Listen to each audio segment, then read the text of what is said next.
అందరికీ నమస్తే. Welcome to మనం టీవీ. నేను మీ తిరుపతి. తెలంగాణ రాష్ట్రంలో కాంగ్రెస్ పార్టీ అధికారంలోకి వచ్చి దాదాపు 18 నెలలు పూర్తయిపోయింది. ఈ 18 నెలల వ్యవహారంలో కాంగ్రెస్ ప్రభుత్వం పైన కొంత వ్యతిరేకత వచ్చింది. ఆ వ్యతిరేకత రావడానికి గల కారణం ఏంది? రేవంత్ రెడ్డి ఫెయిల్యూర్సా, లేకపోతే కాంగ్రెస్ పార్టీకి సంబంధించిన మంత్రుల ఫెయిల్యూర్సా, ఎమ్మెల్యేలు నియోజకవర్గాలలో పోతలేరు అనేది కొంత వినబడుతున్నటువంటి చర్చ. రేవంత్ రెడ్డి దాదాపు 49 సార్లు ఢిల్లీకి పోయిండు వచ్చిండు. అంటే రేవంత్ రెడ్డి ఢిల్లీకి పోవడమే పెద్ద పాపం అనేటటువంటి ఒక చర్చలు కూడా నడుస్తున్నాయి. ఇక్కడ ఏం చేయాలన్నా రేవంత్ రెడ్డి ఢిల్లీకి పోతున్నాడు, ఢిల్లీ అధిష్టానాన్ని అడుగుతున్నాడు, వస్తున్నాడు. అసలు ఇంత వ్యతిరేకత ఎందుకు మూట కట్టుకున్నది కాంగ్రెస్ ప్రభుత్వం అని చెప్పి రకరకాలుగా మాట్లాడుకునేటటువంటి కార్యక్రమం చేస్తున్నారు. కేవలం 18 నెలల్లోనే ఇంత భారీ ఎత్తున వ్యతిరేకత ఎందుకు వచ్చింది? ఈ వ్యతిరేకతను కాంగ్రెస్ పొడగొట్టుకునేటటువంటి ప్రయత్నం చేయబోతుందా? ఓవైపు కాంగ్రెస్ పైన వచ్చినటువంటి వ్యతిరేకత బీఆర్ఎస్కు కొంత పాజిటివ్గా మారుతుందనేటటువంటి ఒక చర్చ కూడా నడుస్తున్నది. ఇదంతా నిజమేనా? ఎందుకు వ్యతిరేకత వచ్చిందనేది మాట్లాడదాం. నాతో పాటు ముఖేష్ అన్న ఉన్నారు, చాణక్య స్ట్రాటజీస్కి సంబంధించిన సర్వే అధినేత. ఒకసారి డిస్కస్ చేసే ప్రయత్నం చేద్దాం. హలో, నమస్తే. మొత్తానికి కాంగ్రెస్ గవర్నమెంట్ 18 నెలల వ్యవధిలో ఒక భయంకరమైనటువంటి వ్యతిరేకత వచ్చిందని చెప్పి బయట నడుస్తున్నటువంటి టాక్. ఈ వ్యతిరేకత ఎందుకు వచ్చింది? ఈ వ్యతిరేకత వల్ల కేసీఆర్కి ఏమైనా పాజిటివ్ మారిందా? ఇప్పుడు రాబోతున్నటువంటి ఏ ఎలక్షన్ అయినా ఎట్లా ఫేస్ చేయవచ్చు కాంగ్రెస్? మంచి ప్రశ్న తిరుపతి గారు. మనకు 1.5 year అయింది తిరుపతి గారు గవర్నమెంట్ ఫామ్ అయ్యి. ఓకే. అయితే మేము last June ending, June and earlier July టైంలో మనం 2 రకాలుగా అంటే కొన్ని శాంపిల్స్ ఐవీఆర్ ద్వారా తీసుకోవడం జరిగింది, కొన్ని శాంపిల్స్ వచ్చేసి మాన్యువల్గా తీసుకోవడం జరిగింది.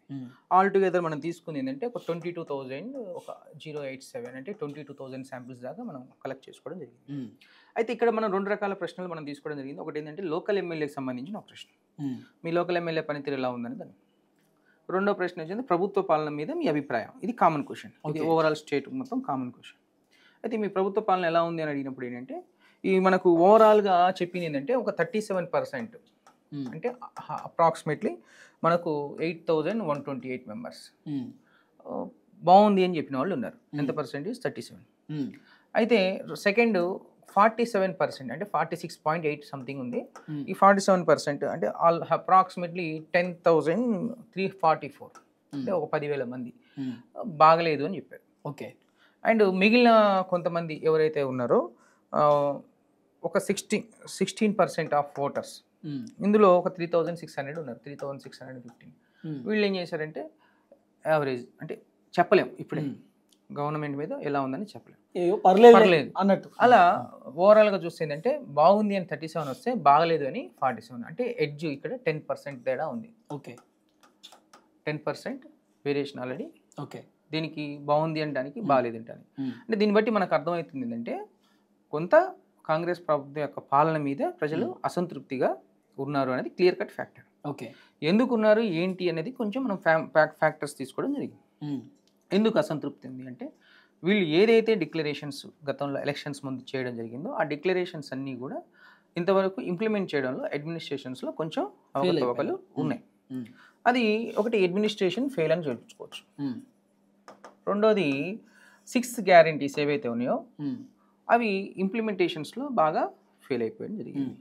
6 గ్యారెంటీస్లో అందరి కోసం, మహిళల కోసం, రైతుల కోసం, వాళ్ళ అంటే ప్రతి ఒక్క సెక్టార్స్ కోసం వాళ్ళు ఎలక్షన్స్ ముందు ప్రామిస్ చేశారు. ఆ ఇంప్లిమెంటేషన్లో ఒకటి ఫ్రీ బస్ మినాయించి, రెండోది ఇందిరా మిల్లు మినాయించి, మిగిలిన చెప్పుకోవడానికి పెద్దగా ఏమీ లేవు. ఇక తర్వాత ఉద్యమకారులు, నిరుద్యోగులు వీళ్ళందరినీ కంపేర్ చేసేందంటే ఏ సెక్టార్ చూసుకున్నా పూర్తిగా కొంత నిరాశకు ఉంది.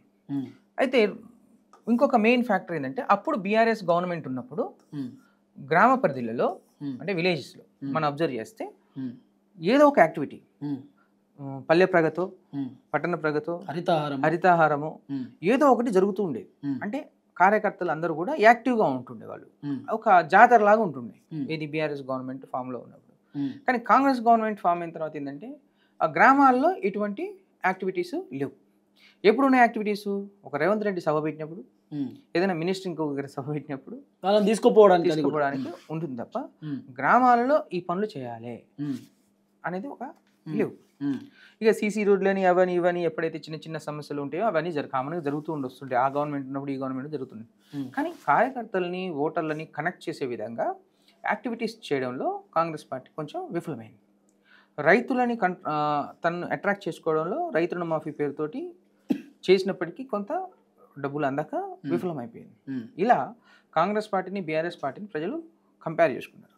ఇక బీజేపీ పార్టీని కంపేర్ చేసుకున్నప్పుడు ఏంటంటే గ్రామాలలో విలేజెస్లో ఆ పార్టీని నడిపించే నాయకులు లేకుండా పోయారు. అంటే నియోజకవర్గానికి ఒక నాయకుడు ఉన్నప్పటికీ ఆ నాయకుడు ధైర్యంగా ఖర్చు పెట్టాలి.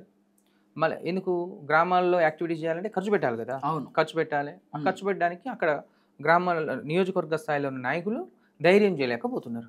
రేపు గవర్నమెంట్ రాకపోతే నా పరిస్థితి ఏంది, గవర్నమెంట్ వస్తుందని ఖర్చు పెడుతున్నాం, ఒకవేళ గవర్నమెంట్ వచ్చినా నాకు టికెట్ ఇస్తారా ఇరని డౌట్. ఎందుకంటే ఇప్పుడు రాష్ట్ర అధ్యక్ష ఎన్నికలని ఇన్ని రాజకీయాలు జరిగినాయి, మరి అసెంబ్లీ నియోజకవర్గ ఎన్నికల్లో ఇంకెందుకు తప్పులు తడకలు జరగవు అనే ఉద్దేశంతో నియోజకవర్గాల్లో కూడా కొంత బీజేపీ పార్టీ మీద అసలు గ్రాఫ్ లేదు.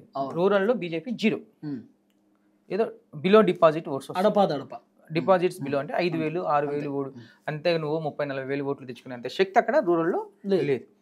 అయితే ఇలా కాంగ్రెస్ పార్టీని బీఆర్ఎస్ పార్టీని కంపేర్ చేసుకునేటప్పుడు కాంగ్రెస్ పార్టీ మీద గ్యాప్ అయితే ఒక 10% కనపడుతూ ఉంది. అంటే ఇంకా 16%లో కూడా ఇంకా యాడ్ అవుతుంది, అది మోర్ దాన్ 15% అయ్యే అవకాశం ఉంటుంది. అంటే బాగలేదు అని చెప్పేవాళ్ళు. మరి ఈ గ్రాఫ్ బీఆర్ఎస్ అందిపుచ్చుకుంటుందా లేదా, ఏమైనా ఫేవర్ అవుతుందా లేదా అని ప్రశ్నించుకుంటే మేము అసలు బీఆర్ఎస్ పార్టీని ఎందుకు కేసీఆర్ని వద్దనుకున్నారు, ఇది మెయిన్ ప్రశ్న. మొన్న జరిగిన అసెంబ్లీ ఎన్నికల్లో కేసీఆర్ని ఎందుకు కాదనుకున్నారు అనేది ప్రశ్న అడిగినప్పుడు ప్రజల నుంచి కామన్గా వినిపించిన మాట ఏంటంటే వాళ్ళది ఒక కుటుంబ పాలన ఉందని, రెండోది కేసీఆర్ బయటకు వచ్చి కాదు నన్ను చూసి ఓటేస్తారు కానీ నియోజకవర్గ ఎమ్మెల్యేని చూసి ఓటేస్తారా అనే ఒక ఓవర్ కాన్ఫిడెన్స్ తోటి నియోజకవర్గంలో ఎమ్మెల్యేల మీద వ్యతిరేకత ఉన్న వాళ్ళని మార్చకుండా ఉన్న 119 మందిని యాజిటీజ్గా పెట్టి రంగంలోకి దించడం, అది కొంచెం ఓవర్ కాన్ఫిడెన్స్ గురైంది. తర్వాత 10 సంవత్సరాల కింద 2014లో ఫామ్ చేసిన ఏదైతే వ్యవస్థ కన్స్ట్రక్షన్, కార్యకర్తల కన్స్ట్రక్షన్ అంటే మండల స్థాయి నాయకులు, గ్రామ స్థాయి నాయకులు అని ఒక వ్యవస్థ ఉంటుంది, స్ట్రక్చర్. అవును. అయితే ఆ వ్యవస్థని 2014లో ఫామ్ చేసుకొని ఇప్పటి వరకు దాన్ని చేంజ్ చేయలేదు. అంటే 10 ఏళ్ల నుంచి అదే వ్యవస్థను చేయకపోవడం వల్ల కొత్త నాయకులు, ఒక జనరేషన్ గ్యాప్, 2014, 24, 23 జనరేషన్, ఒక 10 సంవత్సరాలు కొత్త జనరేషన్ వస్తుంది. ఒక జనరేషన్ గ్యాప్ ఎప్పుడు ఆ పాత నాయకులైనా కొత్త నాయకులు లేదా అని ఒక బీఆర్ఎస్ మీద పూర్తిగా కేసీఆర్ మీద ఒక కోపం అనొద్దు, మంచో చెడో మార్పు రావాలి నాకు ఉద్దేశంతో చేసుకున్నారు. అయితే మార్పు వచ్చింది కదా, మరి గవర్నమెంట్ ఫామ్ అయింది కదా, మరి ఏంటంటే అసలు వాళ్ళని 6 గ్యారెంటీలు మేము అడిగామా, మేము ఒకసారి 10 సార్లు గవర్నమెంట్ మా కేసీఆర్ ఉంది ఒకసారి మార్చి చూద్దాం, కేసీఆర్ మీద అసంతృప్తితో చేసినాము, మరి ఇప్పుడు కేసీఆర్ మీద మాకు అసంతృప్తి కాదు కదా, ఏమి ఉంది, మరి ఈయన ఏదో చేస్తాడు అని చూసుకుంటే ఏంటంటే ఈయన కొంచెం అడ్మినిస్ట్రేషన్ అటు ఇటు అవుతున్నాడు, కొంత మాకు ఈయనతో కంపేర్ చేస్తే ఆయన బెటర్లే ఒక ఆలోచన ఉన్నప్పటికీ ఆయన ఇంకా ఆయన నిర్ణయాలు మార్చుకోకుండా మళ్ళీ అదే ఫామ్ హౌస్లో ఉండి బయటికి రాకపోవడం ఇంకొంత కోపాన్ని తెప్పిస్తుంది ఎవరికి, కేసీఆర్ మీద. ప్రజలు కోరుకునేది ఏంది, ఈయన వచ్చేసి నియోజకవర్గాల వారీగా తిరగాలి, మీటింగ్లు పెట్టాలి, ప్రతి బీఆర్ఎస్ కార్యకర్తతో దాని ఏమంటారు కలిసి భోజనం చేయాలి అనేది ఒకటి అక్కడ లోకల్ స్థానిక నాయకులు కోరుకునేది. అది తప్ప నీళ్ళు ఇవ్వాలి, నిధులు ఇవ్వాలి, ఉద్యోగాలు ఇవ్వాలి అనేది ఎక్కడి నుంచి కూడా పెద్దగా రాలేదు. ఎందుకంటే గవర్నమెంట్ 10 ఏళ్లలో రైతు బంధు ఇవన్నీ తీసుకొచ్చినది. మనం చూస్తే రోడ్ వేస్ చూస్తే ప్రతిది కూడా తెలంగాణ సెక్టార్స్లో డెవలప్మెంట్ అనేది జరిగింది. ఒక ఉద్యోగాల విషయంలో కొంచెం విఫలమైంది. మరి అట్లా ఉన్నప్పుడు మరి కేసీఆర్ ఇంకా తన నిర్ణయం మార్చుకోకుండా ఇంకా ఫామ్ హౌస్లోనే కూర్చొని మళ్ళీ కేటీఆర్ నోటి ద్వారా వ్యక్తిగత రాజకీయాలను బయటపెట్టి మళ్ళీ కవిత విషయంలో కుటుంబంలో డిస్ప్యూట్స్ నేను తెర మీదకి తీసుకొచ్చి ఇన్ని క్రియేట్ చేస్తున్నప్పుడు మీ బీఆర్ఎస్ పార్టీని ఎందుకు నమ్మాలనే ఒక ఆలోచన ఇప్పుడే స్టార్ట్ అవుతుంది. దాన్ని కంట్రోల్ చేసుకోగలిగితే బీఆర్ఎస్ పార్టీకి మంచి రోజులు ఉన్నాయి. ఓకే, కంట్రోల్ చేసుకోకపోతే మళ్ళీ సీఎం అవుతాడు. సో లోకల్ బాడీ ఎట్లుండొచ్చు నార్మల్గా ఒక 2 minutesలో కంప్లీట్. లోకల్ బాడీ ఎప్పుడైనా గవర్నమెంట్ ఏదైతే ఉందో దానికి ఫేవర్గా ఎప్పుడు జరుగుతూ ఉంటాయి. అది ఒక 80% 90% వాళ్ళకి ఫేవర్గా జరుగుతాయి. బట్ తెలంగాణలోకి వచ్చేసరికి ఏంటంటే కొంచెం గవర్నమెంట్ కాంగ్రెస్ పార్టీ గ్రాఫ్ మీద కొంచెం డౌన్ ఉంది కాబట్టి ఇక్కడ ఏమవుతుందంటే ఒక 60 to 65% లోకల్ బాడీ కాంగ్రెస్ కొడుతుంది. ఇక మిగిలింది వచ్చేసి 20 to 25% బీఆర్ఎస్ కొడుతుంది. అక్కడ ఒక 5% బీజేపీ కొట్టే అవకాశం అయితే ఉంది. లోకల్ బాడీలో కొంత కాంగ్రెస్ కి ఎదురు దెబ్బ తగ్గుతుంది. ఎందుకంటే వాళ్ళు 80% దాటితే తప్ప సక్సెస్ గారు. 80% రీచ్ అవ్వడం కష్టం. Okay, so thank you so much అన్న. Thank you, thank thank you అన్న, మీ టైం వాల్యుబుల్ టైం మాకు పర్లేదు ఇచ్చారు. పర్లేదు. సో ఇది కాంగ్రెస్ పైన ఉన్నటువంటి నెగిటివిటీ. సో దాదాపు లోకల్ బాడీలో కూడా 65% ఓట్ షేరింగ్ రావచ్చు అనేది అన్న చెప్తున్నటువంటి అంశం. చూద్దాం ఏం జరగబోతుందో.